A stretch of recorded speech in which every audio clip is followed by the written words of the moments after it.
ဒီအခုပြောမယ့်ဥစ္စာကဒီလေဘင်းမှာအစုံမှာဒီနှလုံးမှာ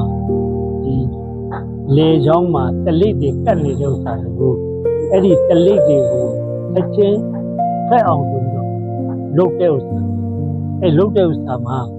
တို့ဒီရေနှစ်ခွက်ယူနှစ်ခွက်ကအဲ့ဒီရေနွေးအောင်လုံးမှာတော့ဒီအပူပေးမှာအဲ့ဒီခွက်ထဲမှာထည့်လိုက်ရေနှစ်ခွက်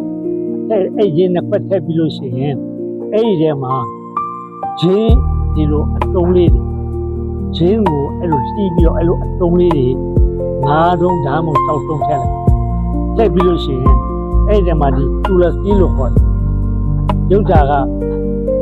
ပင်စင်းပဲဒါပေမဲ့ရုပ်ဓာတ်ကျွန်တော်ဗမာပင်စင်းမို့ကျွန်တော်ဒီဟိန္ဒူကျောင်းတွေမှာရှိတယ်တူလစီလို့ခေါ်တယ်အဲ့ဒီပင်စင်းအရွက်ကို9ရွက်အဲ့ဒီထဲမှာထည့်ပြီးလို့ရှိရင်အဲ့ဒီထဲမှာကရဝေးရွက်1ရွက်အဲ့ဒီအောင်ကိုဖဲ့ပြီးတဲ့အခါကျကရဝေးရွက်ကိုထည့်ပြီးလို့ရှိရင်ဒီရေကိုအပူပေးတာအပူပေးတဲ့အနေအထားမှာ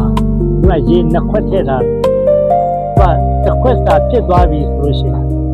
အဲ့တစ်ခွက်စာဖြစ်သွားပြီလို့ရှိရင်အဲ့ဒီဥစ္စာကိုယူပြီးလို့ရှိရင်ဟိုကတန်တကားလေးနဲ့ဖြစ်ဖြစ်အဝတ်ပါလေးနဲ့ဖြစ်စစ်ပြီးတော့ယူလိုက်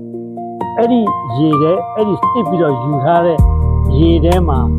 ကြားရည်တစ်စုံထည့်ပြီးလို့ရှိရင်အဲ့ဒီကောင်ပြီးပြီးအရေးခံပြီးလို့ရှိရင်အဲ့ဒီကောင်ကိုတောက်ပြရအောင်ဟိုက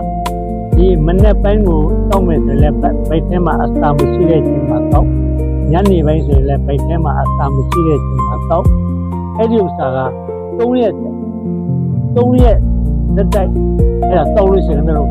ကလေးကလုံးဝကြောက်